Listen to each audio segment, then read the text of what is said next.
আসসালামু আলাইকুম এভরিওয়ান। আজকে আপনাদের সাথে নিয়ে আসলাম কলজুরি পিঠা। এই পিঠাটা বাজারে কিনতেও পাওয়া যায়, আর নিজে হাতে বানিয়ে খাওয়ার স্বাদই অন্যরকম, সেটা স্বাস্থ্যসম্মতও হয়। তাই আজকে আমি এটা বানাবো। ভাবলাম যেহেতু বানাচ্ছি সেহেতু আপনাদের সাথে একটু শেয়ার করি আমি কিভাবে বানাই। আর এই পিঠাটা বানানোর জন্য এখানে আমি চালের গুঁড়া, ময়দা, চিনি, লবণ আর ডিম এগুলো ব্যবহার করতেছি।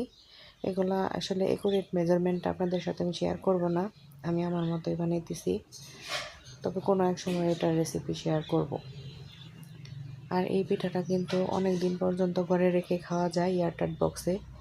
আর এই পিঠাটা অনেক মুচমুচেও হয়, সন্ধ্যার নাস্তা হিসেবে কিন্তু খুব ভালোই চলে। এই যে এখানে সব শুকনো উপকরণগুলো একসাথে কিছুক্ষণ মিশিয়ে নিলাম, তারপর এখানে একটা ডিম ভেঙে দিয়ে দিলাম। এটাও শুকনোভাবে একটু মিশিয়ে নিব, তারপর পানি দিয়ে গুলিয়ে নিব। এই যে দেখেন আমার ডোটা গোলানো হয়ে গেছে ব্যাটারটা। আর ব্যাটারটা একটু ঠিকই থাকবে, পাতলা করব না। ব্যাটারটা একটু ঠিক থাকলে পিঠাগুলো খুব সুন্দর হয়। এই যে একটা পিঠা আমি আগে 2-3টা পিঠা বানিয়ে নিয়েছি, তারপর আরেকটা পিঠা এই যে এখন দিয়ে দিলাম।